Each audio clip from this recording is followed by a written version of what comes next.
Hello friends.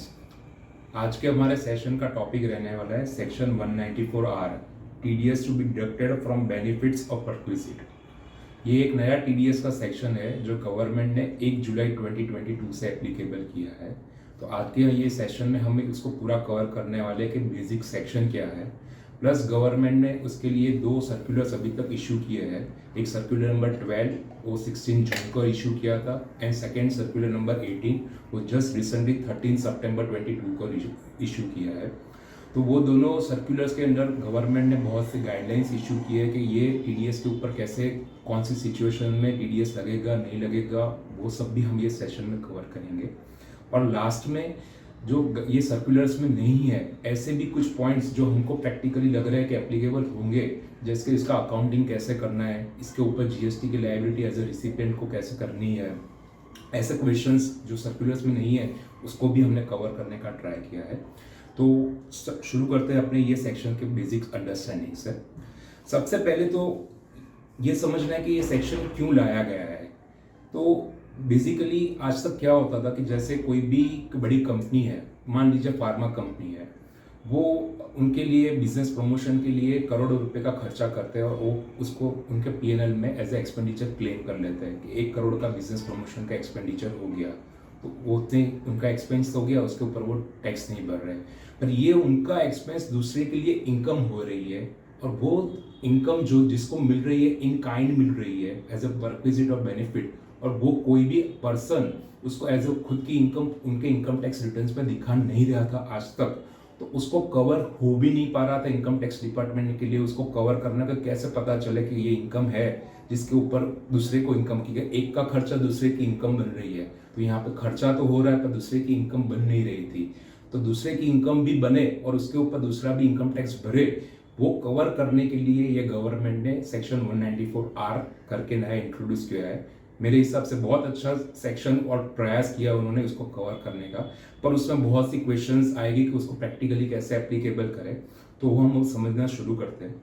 सबसे पहले उसका जो बेसिक प्रोविजन है, बेसिक उसकी चीज़ है, उसको समझते हैं कि क्या है। सबसे पहले ये है कि उसकी एप्लीकेबिलिटी कब से है। तो ये एप्लीकेबल है 1 जुलाई 2022 से। करंट ईयर जो 22-23 चल रहा है उसमें 1 जुलाई से ये एप्लीकेबल होगा। सो 1 अप्रैल से लेके 30 जून तक का जो पीरियड है उसके ऊपर ये 194R एप्लीकेबल नहीं है, और 1 जुलाई से लेकर अगर मार्च 23 तक का जो पीरियड है 9 महीने का, वो इसमें कवर होगा। सेकेंड क्वेश्चन है कि ये किसकी रिक्वायरमेंट, किसके ऊपर एप्लीकेबल है ये टीडीएस करने की। सो द आंसर इज कि जो पर्सन बेनिफिट और परक्विजिट दे रहा है उसके लिए एप्लीकेबल है कि ये उसको टीडीएस काट के उसका कंप्लायंस करके ही ये परक्विजिट और बेनिफिट देना है। तो जो दे रहा है उसकी लायबिलिटी बन रही है। देन उसकी एप्लीकेबिलिटी के कुछ क्राइटेरिया है कि भाई रिसिपिएंट जो है उसके रेसिडेंशियल स्टेटस के बेस पे भी एप्लीकेबल है। मीनिंग देयर बाय अगर recipient of this perquisite and benefit जो है वो रेसिडेंट पर्सन है तो ही उसके ऊपर ये टीडीएस करना है। अगर ये परक्विजिट एंड बेनिफिट जो है वो नॉन रेसिडेंट पर्सन को मिल रहा है तो उसके ऊपर उसको टीडीएस काटने की जवाबदारी नहीं है। सेकेंड काइंड ऑफ एप्लीकेबिलिटी है कि nature of income of recipient, सामने वाली की इनकम का जो नेचर है उसके ऊपर डिसाइड होगा कि इसके ऊपर एप्लीकेबल होगा कि नहीं। जो बेसिक सेक्शन दिया गया है सेक्शन 194R के अंदर उसमें ऐसा लिखा गया है, मैं उसको यहाँ पे स्पेसिफिकली कोट भी करूँ क्योंकि ये जो पॉइंट है यहाँ पे कंट्रोवर्सीज होने वाली है और आगे हम सेशन में भी कवर करेंगे कि कैसे कंट्रोवर्सीज कवर होने वाली है। बेसिक सेक्शन 194R का जो रिलेवेंट पोर्शन है वो मैं जस्ट रीड कर रहा हूँ कि भी अराइजिंग फ्रॉम बिजनेस और exercise of a profession of a such a resident, वो जो सामने वाले पर्सन जिसको मिलना है उसके अराइजिंग फ्रॉम बिजनेस और एक्सरसाइज ऑफ प्रोफेशन है तो ही 194R एप्लीकेबल ऐसा बेसिक सेक्शन में दिया गया है। तो उसके बेस पे ये कंक्लूजन आता है कि भी अगर सामने वाले रिसिपिएंट की ये बिजनेस या प्रोफेशन की इनकम है उसके कनेक्शन में उसको मिला है तो उसके ऊपर टीडीएस करना है, पेमेंट करने वाले को, परक्विजिट देने वाले को। और अगर वो उसकी बिजनेस इनकम में फॉल नहीं हो रहा है तो उसके ऊपर टीडीएस नहीं करना है। Fine. Next kind of applicability, जो डिडक्टर है उसकी टर्नओवर की लिमिट के बेस पे भी एप्लीकेबिलिटी है। तो अगर जो डिडक्टर है जो देने वाला है परक्विजिट दे रहा है वो अगर इंडिविजुअल और एचयूएफ है और उसका प्रीसीडिंग ईयर का टर्नओवर 1 करोड़ तक का है तो उसको टीडीएस करने की जरूरत नहीं है अंडर सेक्शन 194 आर, और उसका टर्नओवर 1 करोड़ से ज्यादा है तो उसके ऊपर 194 आर टीडीएस का कंप्लायंस एप्लीकेबल होता है। अगर वो प्रोफेशन में है तो वो लिमिट 1 करोड़ की जगह पे 50 लाख हो जाएगी। 50 लाख के ऊपर टर्नओवर है तो आपके ऊपर 194 आर एप्लीकेबल है, वरना नहीं है।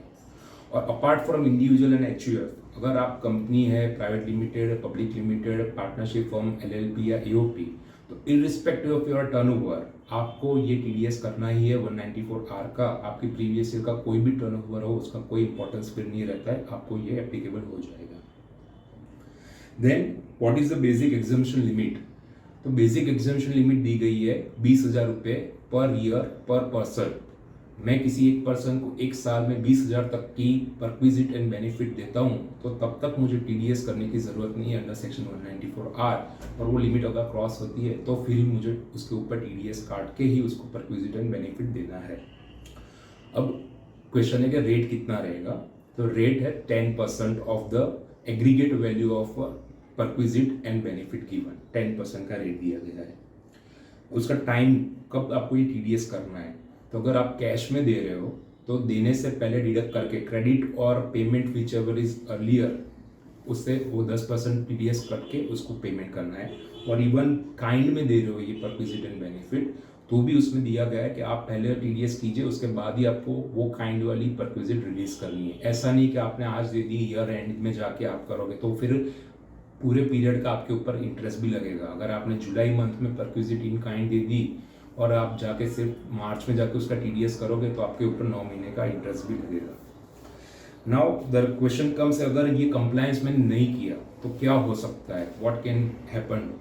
तो सबसे पहले section 40A IA income tax में अंदर दिया गया है कि कोई भी एक्सपेंडिचर जिसके ऊपर आपको टीडीएस करना है और फिर भी आपने टीडीएस करे बिना वो एक्सपेंडिचर कर दिया तो आपका 30% of that expenditure will be disallowed during income tax scrutiny. तो सबसे पहला तो आपका 30% एक्सपेंडिचर डिसअलाउ करने का राइट इनकम टैक्स के पास आ जाएगा। एज वेल एज टीडीएस करने के लिए जवाबदारी आपकी थी और आपने नहीं किया है तो आप you will be considered as a assessed in default. तो जो टीडीएस ना करने की पेनल्टी और उसका जो इंटरेस्ट लगता है वो भी आपके ऊपर लग सकता है। तो ये दो चीज़ें आपके ऊपर अगर होगी, अगर ये आप नहीं कर रहे हो तो, राइट। तो ये था बेसिक प्रोविजन सेक्शन 194 आर का कि क्या क्या लिमिट्स है, कैसे एप्लीकेबल है। अब हम शुरू करते हैं कि गवर्नमेंट ने इसके जो सर्कुलर्स दिए हैं और उसमें क्या सिचुएशंस सब कवर किए, उसको हम शुरू करते हैं। पहले उन्होंने सर्कुलर नंबर 12 दिया था 16 जून 2022 में। उसका फर्स्ट क्वेश्चन था कि इज इट नेसेसरी कि जो पर्सन ये परक्विजिट और बेनिफिट दे रहा है उसको ये जरूरी है ये देखना कि सामने वाले के लिए ये बिजनेस इनकम है या अदर इनकम है, ये देखना चेक करना जरूरी है कि नहीं। Now this very first question itself में कंट्रोवर्सी शुरू हो जाती है क्योंकि इसका जो जवाब गवर्नमेंट ने दिया यहाँ पे गाइडलाइंस में, उसके अंदर उन्होंने जवाब दिया है कि जो परक्विजिट दे रहा है उसको ये देखना बिल्कुल भी ज़रूरी नहीं है कि सामने वाले के लिए ये बिजनेस इनकम है या अदर इनकम है, कुछ भी नहीं देखना है आपको। अगर आपकी ट्रिगर हो जाती है लिमिट्स कि आप टर्नओवर के हिसाब से हो, सामने वाला रेसिडेंट है और आप 20,000 से ज़्यादा अमाउंट की आप परक्विजिट दे रहे हो तो आपको और कुछ नहीं देखना है, आपको उसके ऊपर टीडीएस करना ही है। Now friends, this is the very first point कि जहाँ पे इन आवर ओपिनियन लिटिगेशन शुरू हो जाएगा क्योंकि बेसिक सेक्शन 194 आर, जैसे मैंने शुरू में वीडियो में बताया, बेसिक सेक्शन में ही दिया गया है कि जो रिसिपिएंट पर्सन है अगर उसकी ये इनकम जो है अराइजिंग फ्रॉम बिजनेस और एक्सरसाइज ऑफ प्रोफेशन है, ऐसा बेसिक सेक्शन में लिखा गया है और गाइडलाइंस में गवर्नमेंट ने उसको ओवरराइड करके बियॉन्ड उससे भी ऊपर जाके उन्होंने बोल दिया कि कोई भी सिचुएशन हो आपको देखना ही नहीं है कि उनके लिए section 28, basically section 28 charging section है फॉर बिजनेस एंड प्रोफेशन। तो उन्होंने बोला है कि आपको देखना नहीं है कि सामने वाले पर्सन के लिए सेक्शन 28 की इनकम बन रही है कि नहीं बन रही है, आपको टीडीएस करना ही है। अगर फ्रेंड्स हम इसका लिटरल इंटरप्रिटेशन करें तो ऐसी भी सिचुएशंस आएगी। हमने एक सिचुएशन यहाँ पे मैं बता रहा हूँ, जैसे कि एक हॉस्पिटल है, हॉस्पिटल के अंदर कोई मरीज जाता है और बोलता है कि मैं पुअर हूँ, मुझे ये ट्रीटमेंट की ज़रूरत है, और हॉस्पिटल डिसाइड करता है ठीक है ये पुअर है, इसको विदाउट कोई चार्जेस हम इसको फ्री में ही पूरी उसकी सर्जरी कर देते हैं। तो 50,000 रुपये की सर्जरी की यूजुअल कॉस्ट होती है, वो हॉस्पिटल फ्री में ही कर देती है। तो अब क्या सिचुएशन हो जाएगी, सामने वाले पर्सन के लिए ये कोई बिजनेस इनकम नहीं है, वो तो कोई इनकम रिटर्न भी नहीं भर रहा होगा, इतना गरीब होगा, फिर भी एज पर दिस प्रोविजन आपको देखना नहीं है सामने वाले की इनकम टैक्सेबल है कि नहीं, या तो वो भी नहीं देखना है कि वो बिजनेस इनकम है कि नहीं है।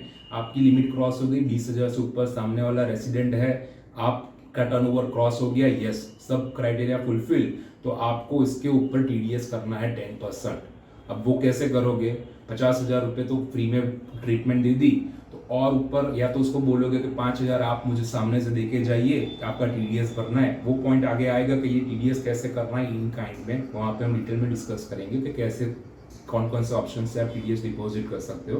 पर जस्ट यहाँ ब्रीफ दे रहा हूँ, आप उन मरीज को बोलोगे भी आपकी पूरी ट्रीटमेंट तो फ्री हो जाएगी, यहाँ पर आपको 5,000 का टीडीएस आपको देना पड़ेगा और उनको यहाँ पे वो टीडीएस का रिटर्न भरना पड़ेगा, वो आपकी इनकम बन जाएगी। फिर आपका खुद का इनकम टैक्स का रिटर्न भरना 2.5 लाख से नीचे है, कोई बेसिक एग्जाम्पशन से नीचे है तो कोई बात नहीं, आप वहाँ पे रिटर्न फाइल करके उसका रिफंड ले लेना। ऐसी सिचुएशन आ जाएगी अगर उसका लिटरल इंटरप्रिटेशन किया जाए तो। सो इन अवर ओपिनियन ये चीज़ जो है आगे जाके हाई कोर्ट्स या कोर्ट्स या ट्रिब्यूनल्स में इसमें बहुत से डिस्प्यूट आने वाले हैं ये बेसिक पॉइंट में, और तभी या तो गवर्नमेंट कोई और नया सर्कुलर देके उसको क्लैरिफाई करेगी, या तो आगे जाके ये पॉइंट पे चीज़ें होगी डेफिनेटली। पर आज की डेट में जो गवर्नमेंट ने बोला है, ये बोला है कि आपको देखना नहीं और आपको तो टीडीएस काटना ही है। फाइन, हम आगे बढ़ते हैं। सेकेंड क्वेश्चन है कि भाई ये परक्विजिट जरूरी है कि कैश में हो या काइंड में हो, या कौन सी सिचुएशन में ये कवर होती है। तो देखिए 3 सिचुएशन हो सकती है, पूरा ही कैश में परक्विजिट या बेनिफिट आप दे रहे हो, सेकेंड चीज पूरा ही काइंड में आप परक्विजिट बेनिफिट दे रहे हो, या तो पार्शियल है, काइंड में भी है और कैश में भी है। तो जैसे कि आप अगर किसी को 50,000 रुपये का आप ऐसे ही बस एज अ बोनस गिफ्ट कुछ भी दे रहे हो, थर्ड पर्सन को बस 50,000 रुपये, तो वो पूरा कैश में हो गया।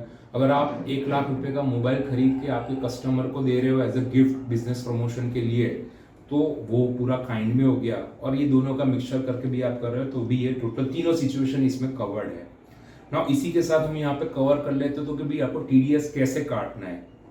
तो देखिए अगर आप कैश में कर रहे हैं तो बहुत सिंपल है कि भाई 50,000 का आप कैश दे रहे हो तो आपको पता है 10% टीडीएस काट के देना है, तो 5,000 आप उसमें से टीडीएस काट लीजिए, 45,000 ही आप उनके हाथ में दीजिए, 5,000 को टीडीएस में डिपॉजिट कर दीजिए।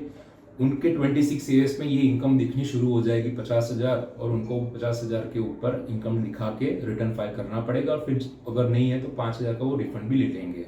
Point number 1 clear. अगर ये पूरा काइंड में है, 1 लाख का मोबाइल आपने दिया, तो इसमें कैसे आप टीडीएस करोगे, क्योंकि आप तो बाहर से 1 लाख का मोबाइल खरीद के आप अपने क्लाइंट को दे रहे हो, तो उसमें कैसे टीडीएस करोगे। तो उसके लिए 3 सिचुएशन, 3 ऑप्शन है आपके पास। फर्स्ट सिचुएशन, आपको पता है कि इसके ऊपर टीडीएस एप्लीकेबल हो रहा है, तो आप अपने कस्टमर को बोलिए मैं आपको 1 लाख का मोबाइल तो दे रहा हूँ, पर आप उसके ऊपर 10% का टीडीएस बन रहा है, तो आप 10,000 मुझे कैश या चेक से मुझे दे दीजिए, मैं उसको टीडीएस के डिपॉजिट कर देता हूँ, आपको क्रेडिट मिल जाएगी और वो हो जाएगा। ऑप्शन नंबर 1, मतलब पूरा 1 लाख का मोबाइल दे दीजिए, 10,000 का आप उनसे ले लीजिए कैश और चेक से 10,000। सेकेंड ऑप्शन, आप बोल सकते हैं कि एक काम कीजिए, आप मुझे मत दीजिए, आप खुद ही 10,000 रुपये का एडवांस टैक्स भर दीजिए और उसका प्रूफ मुझे दे दीजिए, मैं मेरा टीडीएस रिटर्न भरूंगा, उसके अंदर भी ये फैसिलिटी अनेबल हो जाएगी कि आपने भरा हुआ एडवांस टैक्स का चलन नंबर मैं वहां पे डाल दूंगा, दिखा दूंगा कि ये मेरी लायबिलिटी के सामने पेमेंट ऐसे हो गया है। अभी तक ऐसी फैसिलिटी थी नहीं, पर अब इनकम टैक्स डिपार्टमेंट शुरू कर देंगे टीडीएस के लिए ये, तो जरूरी नहीं है कि आप मुझे ही पेमेंट कीजिए, आप खुद कर दीजिए, उसका चलन का प्रूफ मुझे दे दीजिए, वो चलन में मेरे टीडीएस रिटर्न में दिखा दूंगा, और उस तरीके से भी टीडीएस लायबिलिटी क्लियर की जा सकती है। एंड थर्ड सिचुएशन, अगर ऐसी सिचुएशन है कि आप आपके कस्टमर को बोल नहीं सकते कि भैया आप भर दीजिए, या तो आप मुझसे मांग भी नहीं सकते, तो इस सिचुएशन में ये 10,000 का जो टीडीएस बन रहा है वो आप खुद बेयर कर लीजिए, और उस सिचुएशन में ये क्रॉसअप हो जाएगा। तो अब परक्विजिट की वैल्यू 1 लाख से 1,10,000 हो जाएगी। 1 लाख वो भी हो गया, 10,000 का टीडीएस भी एक तरीके से परक्विजिट ही हो गया, तो आपको टोटल 1,10,000 के ऊपर टीडीएस डिपॉजिट करके करना है। उसमें कस्टमर आपको कुछ नहीं देगा, पर वो उतनी पूरी 1,10,000 उसकी इनकम हो जाएगी। तो ये तीनों में से कोई भी ऑप्शन में आप कर सकते हो, तीनों ऑप्शन अलाउड है, वैलिड है, करेक्ट। देन नेक्स्ट क्वेश्चन आता है, अगर ये जो आप परक्विजिट और बेनिफिट उनको दे रहे हो और रिसीवर के लिए ये कैपिटल फॉर्म में है, जैसे कि आप किसी को कार दे रहे हो, उसके लिए कैपिटल इन नेचर है, तो भी क्या आपको इसके ऊपर टीडीएस करना है? तो उसका जवाब ऑलरेडी जो फर्स्ट क्वेश्चन में आगे उसमें गवर्नमेंट ने क्लियर कर दिया है कि आपको देखना ही नहीं है कि कौन से हेड में उसके लिए फॉल हो रहा है, टैक्सेबल है कि नहीं है, सिर्फ बाकी कंडीशन फुलफिल हो जाए तो कैपिटल हो या रेवेन्यू हो, कुछ भी हो, आपको उसके ऊपर टीडीएस करना ही है और देना है। तो कैपिटल हो या कुछ भी हो, आपको टीडीएस करना ही है। नेक्स्ट क्वेश्चन है, this is applicable to maximum of the assessee, ये सबको टच करेगा कि आप sales discount, cash discount and rebate दे रहे हो अपने कस्टमर को जेन्युइनली बिजनेस में, तो क्या ये भी बेनिफिट एंड परक्विजिट गिना जाएगा और इसके ऊपर भी टीडीएस करना पड़ेगा कि नहीं करना पड़ेगा? तो इसका गवर्नमेंट ने आंसर दिया है कि टेक्निकली और लॉजिकली देखा जाए तो आपने अगर 5 लाख का माल बेच दिया और पीछे से आप उनको 50,000 का डिस्काउंट दे रहे हो, तो ये 50,000 भी डिस्काउंट जो है एक तरीके से परक्विजिट एंड बेनिफिट ही है, पर वो बहुत डिफिकल्ट हो जाएगा कि फिर उसके ऊपर भी टीडीएस करो, वो कंप्लायंस बहुत ज़्यादा बढ़ जाएगा। तो वो कंप्लायंस ना बढ़ाने के लिए उन्होंने स्पेसिफिकली ये दिया हुआ है कि अगर आप उनको कैश डिस्काउंट, सेल्स डिस्काउंट ऐसा कुछ दे रहे हो आफ्टर सेल्स और वो सब बुक्स में रिकॉर्ड हो रहा है, तो उसको आपको उसके ऊपर टीडीएस 194R करने की ज़रूरत नहीं है, ऐसा उन्होंने यहाँ पे क्लैरिफाई कर दिया है। तो क्या क्या चीज़ें हैं जो नहीं आएगी और कुछ फिर भी एग्जाम्पल है वो फिर भी आएगी, मैं आपको जरा वो उसको लिस्ट बता दूँ। जैसे आपने cash discount, sales discount, rebate दिया कस्टमर को, तो उसके ऊपर टीडीएस करने की ज़रूरत नहीं है। अगर आपने 10 आइटम के ऊपर 2 आइटम फ्री में दे दी, ऐसी भी स्कीम्स चलती है, तो भी आपको टीडीएस करने की ज़रूरत नहीं है। वो 10 के ऊपर 2 गई, फ्री में गई, उसके ऊपर टीडीएस करने की ज़रूरत नहीं है। पर आपने अगर सिर्फ 2 आइटम ऐसे सैंपल फ्री में दे दी, कुछ भी सेल्स नहीं किया, फिर सिर्फ 2 सैंपल आइटम दे दी है, तो उसके ऊपर टीडीएस करना पड़ेगा अगर वो लिमिट क्रॉस हो रही है तो वो इसमें कवर नहीं होगा।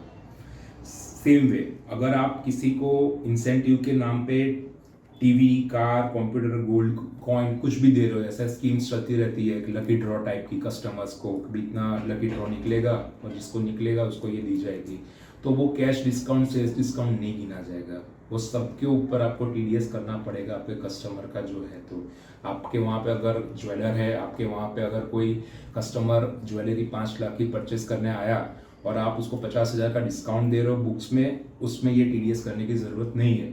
पर आपने उनको लकी ड्रॉ की टिकट भी दी कि यहाँ पे अब एक लकी ड्रॉ होने वाला है, और अगर उसमें उसको कार लग गई तो वो कार के ऊपर फिर आपको टीडीएस करके देना पड़ेगा, वो इसमें कवर्ड है। वो 50,000 पे टीडीएस नहीं आएगा, ये कार पे आएगा। ऐसे ही अगर किसी टिकट की इवेंट, किसी भी इवेंट के लिए टिकट फ्री में दे रहे हो तो उसको भी इसमें कवर किया गया है।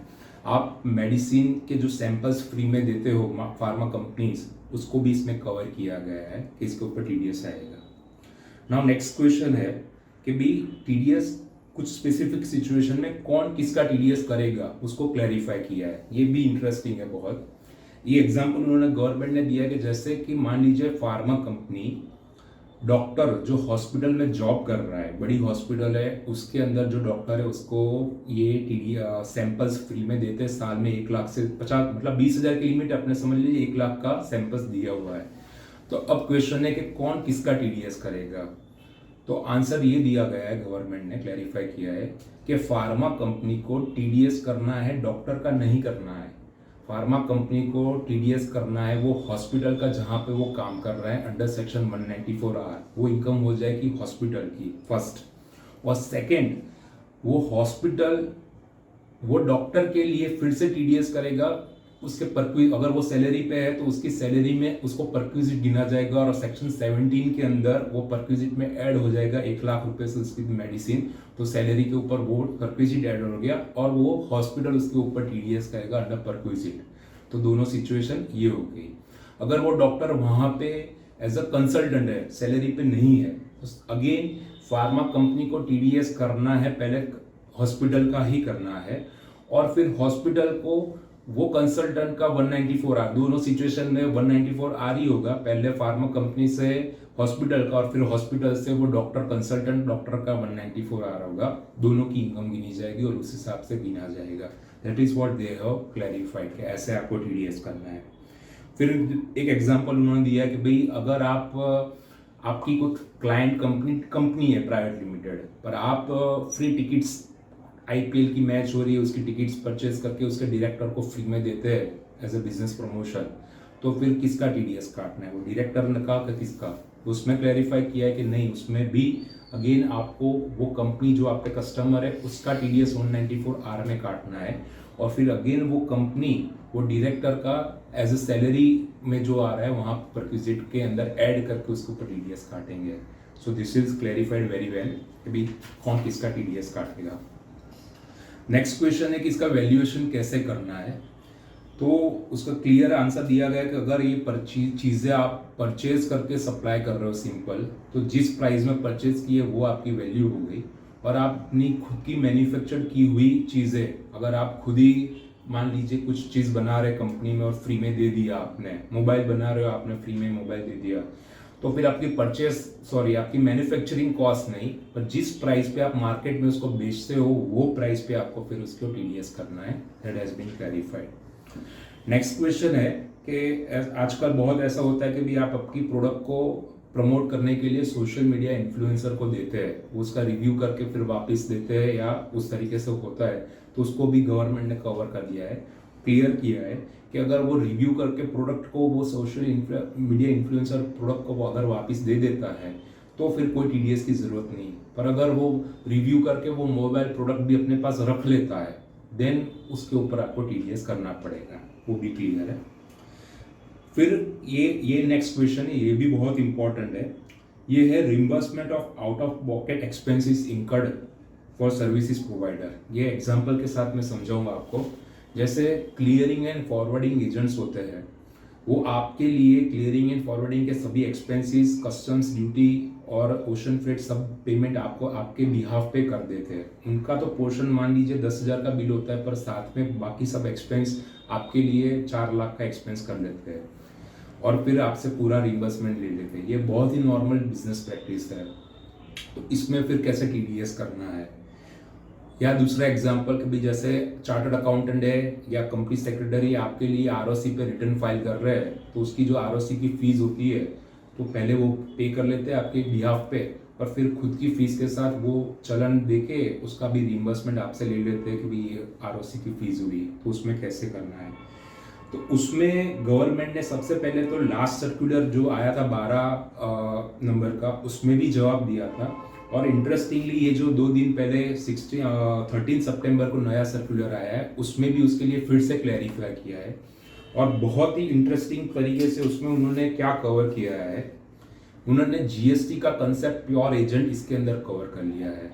उन्होंने ये नए जवाब ने ये लिखा है कि भाई जीएसटी के अंदर एक कंसेप्ट है प्योर एजेंट करके, उसकी कंडीशन दी गई है, 4 से 5 कंडीशन दी गई है, और वो सब कंडीशन अगर फुलफिल होती है तो जीएसटी में भी ऐसा है कि भाई वो जो सर्विस प्रोवाइडर सर्विस रिसिपिएंट को जो सप्लाई देता है उसको सप्लाई नहीं गिना जाएगा, उसके ऊपर जीएसटी भरने की जवाबदारी नहीं है अगर सब कंडीशन फुलफिल हो जाती है और प्योर एजेंट की।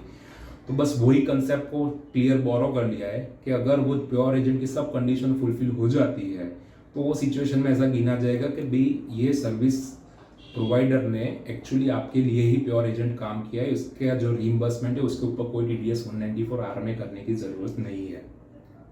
पर अगर ये कंडीशन फुलफिल नहीं हो जाती है तो उन्होंने क्लैरिफाई किया है कि irrespective of what ever mention in your contract, आपके कॉन्ट्रैक्ट में कुछ भी लिखा हो दोनों के बीच में, फिर भी अगर ये कंडीशन फुलफिल नहीं होती है तो ऐसा गिना जाएगा कि ये जो खर्चा था वो सर्विस प्रोवाइडर का ही था, फिर भी उसने रीइंबर्स किया है सर्विस रिसिपिएंट से, तो वो सर्विस प्रोवाइडर की ही इनकम गिनी जाएगी और सर्विस रिसिपिएंट को ऐसे रिइंबर्स के अमाउंट के ऊपर 194 आर का टीडीएस करना पड़ेगा। राइट, तो आई होप ये भी क्लियर हो गया ये जो चीज़ें है यहाँ तक की। और बहुत इंटरेस्टिंग, अब इनकम टैक्स वाले जीएसटी के पूरे कंसेप्ट यहाँ पे मर्ज कर रहे हैं, क्लब कर रहे हैं, बहुत नई चीज़ें समझ में आ रही है। फिर नया क्वेश्चन है, ये भी बहुत लोगों को एप्लीकेबल होता है कि जैसे आप डीलर का कॉन्फ्रेंस करते हैं आपका टारगेट अचीव होते तो साल में एक बार अपने सब डीलर्स को आप कहीं पे जैसे गोवा या 2 दिन की वहाँ पे आप रखते हो कॉन्फ्रेंस, और वहाँ पे ही आप उनको ट्रेनिंग भी देते हो और सेल्स प्रमोशन की बाकी की टेक्निक्स और सब परफॉर्मेंस रिव्यू वो सब आप करते हो। तो उसको उसके अंदर सबको पता है कि चीज़ें ऐसी भी होती है कि कई बार ऐसा होता है कि 2 दिन का कॉन्फ्रेंस है पर 4 दिन आगे या पीछे भी डीलर वहाँ पे फिर स्टे करता है और वो सब खर्चा भी कंपनी बेयर करती है। तो उसको भी अब से ये परक्विजिटर बेनिफिट गिना जाएगा और उसके अंदर भी टीडीएस लगेगा। तो उसको उन्होंने क्लैरिफाई किया कि क्या क्या चीज़ के ऊपर नहीं आएगा, क्या क्या चीज़ के ऊपर आएगा। उन्होंने बोला कि अगर आप ये डीलर कॉन्फ्रेंस रख रहे हो वो स्पेसिफिकली आपके न्यू प्रोडक्ट के लॉन्चिंग के लिए है, या तो डिस्कशन अबाउट कैसे आपकी प्रोडक्ट दूसरे की प्रोडक्ट से बेटर है, या सेल्स टेक्निक्स को टीच करने के लिए सेमिनार रखा है, आपकी उनके क्वेरीज कस्टमर्स या डीलर्स की क्वेरीज को एड्रेस करने के लिए है, और उनके अकाउंट्स रिकनसाइल करने के लिए ये रखा है। तो वो जितना पोर्शन है उसके ऊपर आपको टीडीएस करने की ज़रूरत नहीं, वो आपका रियल आप ही का खर्चा है, वो कोई उसके लिए परक्विजिट बेनिफिट नहीं है, वो आपके बिजनेस के लिए ज़रूरी था वही आप कर रहे हो, वो उसके लिए कोई बेनिफिट नहीं है। पर अगर साथ में आप उसको कोई लेजर ट्रिप दे रहे हो 2 दिन आगे 2 दिन पीछे ऐसा कुछ, या फिर उनके फैमिली मेंबर्स का को भी बुला के उनका भी खर्चा आप बेयर कर रहे हो, तो वो सब सिचुएशन जो है वो कवर हो जाएगी इस परक्विजिट में, और उसके ऊपर फिर आपको क्वांटिफाई करके उसके ऊपर टीडीएस करना पड़ेगा। तो उसके अंदर नए क्वेश्चंस, नए सर्कुलर में नए क्वेश्चंस आए गवर्नमेंट के पास कि भाई फर्स्ट थिंग तो ये चीज़ों में क्वांटिफाई करना डिफिकल्ट है, और कुछ चीज़ें जेन्युइनली ऐसी होती है कि इसके अंदर कवर होती है। तो उन्होंने उसको भी मैं साथ में ये पॉइंट का कवर कर लेता हूँ कि भी फर्स्ट क्वेश्चन पूछा गया कि इज देयर अ रिक्वायरमेंट कि आपको अगर ऐसी कोई कॉन्फ्रेंस करनी है तो सभी डीलर को कंपलसरी बुलाना पड़ेगा, अगर कुछ ही डीलर को बुलाए तो भी चलेगा कि नहीं चलेगा, फर्स्ट क्वेश्चन। तो उसमें आंसर दिया कि नहीं, इट इज़ नॉट नेसेसरी। आपको अगर एक प्रूव करने के लिए कि जेन्युइन थी उसके लिए आपको सभी डीलर को बुलाना पड़ेगा, ऐसी कोई रिक्वायरमेंट नहीं है। Second thing, what if the dealers arrives 1 day before and leave 1 day after. तो यहाँ पे गवर्नमेंट ने बोला है कि भाई जैसे आप स्पेशली यहाँ से जा रहे हो कहीं पे भी, और ऐसा जनरली होता ही है कि थोड़ा थोड़ा पहले थोड़ा बाद में निकलते, क्योंकि इतनी फ्रीक्वेंसी होती नहीं फ्लाइट्स की ट्रेन्स की, तो थोड़ा तो स्टे आगे पीछे हो ही जाता है। तो उन्होंने थोड़ा रिलैक्सेशन यहाँ पे दिया है कि आपका जो एग्जैक्ट 2 दिन या जो भी पीरियड के लिए आपकी कॉन्फ्रेंस है उसके एग्जैक्ट 1 दिन पहले और 1 दिन बाद तक का अगर उनका स्टे का खर्चा बेयर कर रहे हो तो उसको भी इसमें परक्विजिट और बेनिफिट नहीं गिना जाएगा, उसको भी इसमें से एग्जम्पशन दिया गया है।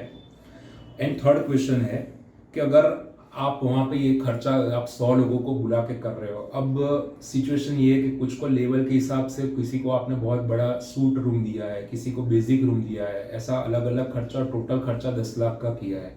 तो आप उसको कैंटीन, क्योंकि वहाँ पे होटल तो शायद आपने पूरी बुक कर ली है तो पूरा एक 10 लाख का बिल आ गया, तो आप उसको क्वांटिफाई कैसे करोगे कि भाई किसको कितना मुझे टीडीएस करना है, किसके ऊपर कितना ले जाऊँ मैं।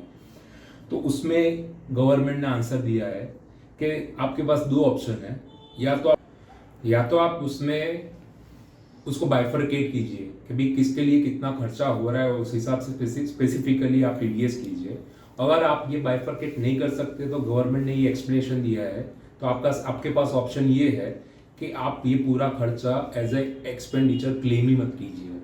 आपको टीडीएस नहीं करना है मत कीजिए, पर आप ये एक्सपेंडिचर क्लेम मत कीजिए, आपको कॉम्पिटिशन ऑफ फाइल करने के टाइम पे उसको एड बैक कर देना है। ये सेकंड ऑप्शन है। अगर आपको लग रहा है वो फर्स्ट ऑप्शन बहुत डिफिकल्ट है कि कैसे बाइफरकेट करें, देन सेकंड ऑप्शन इज ये कि आपको खर्चा 10 लाख का पूरा ही आप खुद क्लेम ना करें, उसको एड बैक कर दीजिए उस हिसाब से इनकम टैक्स रिटर्न फाइल के लिए। ये नया क्लैरिफिकेशन गवर्नमेंट ने दिया हुआ है इस चीज़ के ऊपर। देन क्वेश्चन है कि ये 20,000 की जो लिमिट है वो 1 जुलाई से एप्लीकेबल हो रही है, तो ड्यूरिंग द ईयर 22-23 को कैसे उसको एप्लीकेबल करें। तो उसमें क्लैरिटी दी हुई है कि जो भी कोई परक्विजिट और बेनिफिट आपने 1 अप्रैल से लेकर 30 जून तक दे दी है उसके ऊपर आपको कोई टीडीएस नहीं करना है। पर वो 20,000 की लिमिट काउंट करने के लिए अगर आपने पहले कोई भी परक्विजिट दे दिया है तो उसको कंसिडर करना है। तो छोटा सा एग्जाम्पल, जैसे आपने 75,000 रुपीज़ का परक्विजिट दे दिया है 1 अप्रैल से लेकर 30 जून के बीच, तो उसके ऊपर टीडीएस की लायबिलिटी नहीं है। पर उसी आदमी को अगर आप 5,000 रुपये का भी नया परक्विजिट दोगे 1 जुलाई के बाद, तो लिमिट क्रॉस हो चुकी है, तो उसके ऊपर भी आपको 10% TDS करना है। ये भी क्लैरिटी दी हुई है। अब जो नए रिसेंट नया उनका सर्कुलर आया है 2 दिन पहले 13 सितंबर को, उसके अंदर 3-4 क्वेश्चन नए उन्होंने क्लैरिफाई किए, उसको हम फटाफट कवर कर लेते हैं। उसमें एक क्लियर किया उन्होंने पॉइंट कि हम जो भी ये क्लैरिटी आपको दे रहे हैं कि अगर एप्लीकेबल है कि नहीं है, तो वो सिर्फ TDS के पॉइंट ऑफ व्यू से ही है। उसका कोई भी इम्पैक्ट सामने वाले रिसिपिएंट की इनकम पे कंसिडर नहीं करना है। फॉर एग्जांपल, अगर हम आपको बोल रहे हैं कि भाई इसके ऊपर फॉर रिमूविंग ऑफ डिफिकल्टी आपको TDS नहीं करना है, ऐसा बोल रहे हैं तो ठीक है, तो उसका कहीं पे भी ये मतलब नहीं है कि सामने वाले की इनकम भी एग्जाम गिनी जाएगी। उसको उसके रिस्पेक्टिव हेड में उसको इनकम दिखा के उसके ऊपर इनकम टैक्स भरना है तो भरना ही है, वो उन्होंने क्लैरिफाई किया है। नेक्स्ट क्वेश्चन उन्होंने पूछा है कि ये जो बैंक्स होती है, वो बैंक्स कहीं कहीं सेटलमेंट में जाके लास्ट में अगर पेमेंट नहीं आ रहा है तो सेटलमेंट में जाके उसको वेव ऑफ कर देती है कि आपका 1 लाख बाकी है, उसको आप कॉम्प्रोमाइज़ करके 25,000 भर दीजिए, 75,000 वेव ऑफ कर देते हैं। ऐसे कुछ भी सेटलमेंट होती है तो उसको भी क्या परक्विजिट एंड बेनिफिट गिना जाएगा? तो उसमें बोल दिया गया है कि हाँ, वो परक्विजिट तो है, but it is very difficult कि उसके ऊपर भी फिर से TDS करे, तो बैंक के लिए तो डबल लायबिलिटी हो जाएगी। तो वेव ऑफ भी कर रहे हो और उसके ऊपर फिर से TDS भी करो, तो उसके लिए वहाँ पे एग्जम्पशन दे दिया है कि कोई भी टाइप के बैंक हो, schedule bank, cooperative bank, primary cooperative, state financial corporation, NBFC, private finance institution, अगर ऐसा वन टाइम सेटलमेंट में जा रहे हैं तो जो सेटलमेंट हो रहा है उसकी अमाउंट के ऊपर उनको ऐसे TDS 194R में करने की ज़रूरत नहीं है। पर सामने वाले पर्सन के लिए वो फिर भी इनकम गिनी जाएगी और उसके ऊपर उसको इनकम टैक्स भरना ही है। सर्विस प्रोवाइड, हमने ये पॉइंट ऑलरेडी डिस्कस कर लिया कि आप रीइंबर्समेंट कर रहे हो तो उसके ऊपर कैसे TDS करना है, तो वो प्योर एजेंट के हिसाब से आपको करना है। अगर पूरी कंडीशन फुलफिल हो गई तो ठीक है, वरना TDS करना है। अगर पॉइंट है कि यूजुअली आज की डेट में ऐसा भी हो रहा है कि अगर ऑडिट के लिए जा रहे हैं, 1 लाख का बिल ऑडिट का दे रहे हो और 10,000 ट्रैवलिंग का भी दे रहे हो, पूरा 1,10,000 का बिल दे रहे हो और उसके ऊपर ऑलरेडी 194J में TDS काट रहे हैं, तो फिर क्या वो 10,000 के ऊपर फिर से 194R में TDS करना पड़ेगा? उसमें क्लैरिटी दे दी गई है कि अगर कोई भी अदर सेक्शन में 194J-C कहीं पे भी ऑलरेडी TDS कट रहा है तो फिर 194R में फिर से TDS काटने की जवाबदारी नहीं बनती है। डीलर वाला भी उन्होंने क्लैरिटी कर दिया है कि अगर आप बाइफरकेट ना कर पाओ तो आपको पूरा ही एक्सपेंस डिसअलाउ कर देना है। नाउ ऐसा दिया गया, मान लीजिए कि A लिमिटेड B लिमिटेड को 10 लाख की कार गिफ्ट में देती है, उसके ऊपर TDS भी कर देती है और B लिमिटेड उसके ऊपर इनकम भी दिखा देती है, तो क्या अब B लिमिटेड उसके ऊपर डेप्रिसिएशन क्लेम कर सकती है? तो उन्होंने जवाब दिया है कि हाँ, अगर TDS करके इनकम दिखा दी है तो वो उसके लिए एक्चुअल कॉस्ट बन जाएगी B लिमिटेड के लिए, और उसके ऊपर वो वैल्यू पे वो डेप्रिसिएशन क्लेम कर सकते हैं, इट इज़ लीगली अलाउड। वो भी उन्होंने क्लैरिटी दे दी है। फिर उन्होंने दिया है कि भी अगर आप बोनस शेयर्स या राइट शेयर्स इश्यू करते हो for a public limited company, तो क्या उसको भी परक्विजिट बेनिफिट गिना जाएगा? तो उसमें उन्होंने बोला है गवर्नमेंट ने कि भी बोनस शेयर इश्यू करने से कोई फर्क नहीं पड़ता है, टोटल इक्विटी उतनी की उतनी रहती है। एक की जगह पे 2 शेयर हो जाते हैं पर टोटल शेयर होल्डिंग पैटर्न उतनी की उतनी रहती है इन परसेंटेज। और लॉन्ग टर्म में भी जब आप वो बोनस शेयर बेचते हो तो उसका कॉस्ट 0 ही गिना जाता है, तो वहाँ पर पूरा इनकम टैक्स भर ही रहे हो, तो इसके ऊपर कोई आएगा नहीं 194R में TDS करने का। तो ये चीज़ें थी जो गवर्नमेंट ने उनके खुद के हिसाब से क्लैरिफाई की। अब 1-2 पॉइंट हमारे साइड से हमारे दिमाग में आ रहे हैं जो हम आपके साथ शेयर कर रहे हैं। फर्स्ट थिंग कि अगर आप रिसिपिएंट साइड पे हो कि आपको ये बिजनेस एज ए परक्विजिट और बेनिफिट आपको किसी ने काट के दी, आपके 26 ईयर्स में दिख रही है, तो आप उसको कैसे अकाउंटिंग में लाओगे?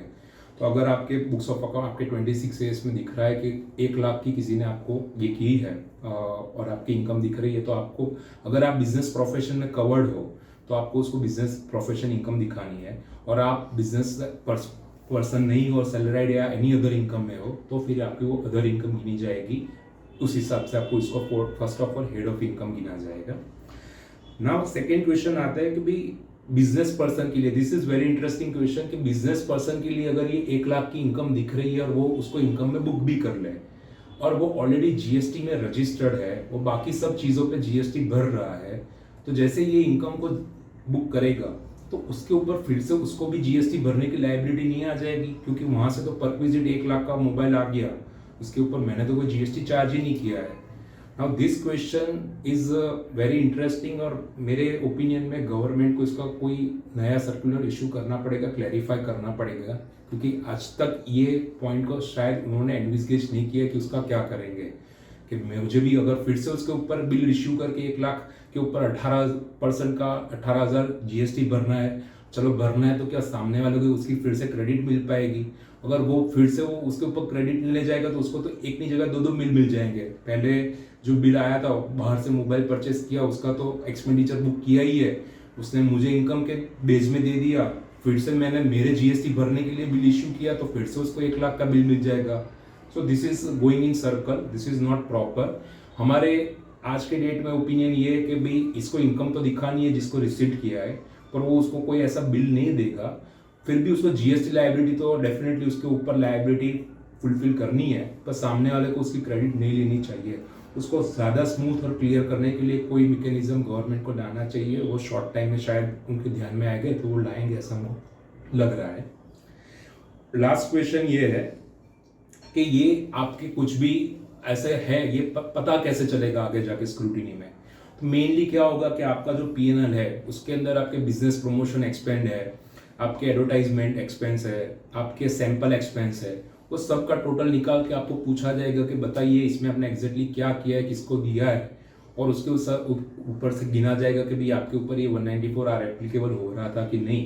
तो आज तक ये विजन में नहीं था, तो अब से अपने को ध्यान रखना पड़ेगा कि ये चीज़ें P&L में से डेबिट में से निकल के आएगी और उसके ऊपर एक नए स्क्रूटनीज में ये चीज़ें कवर होगी, ऐसा हमारा मानना है।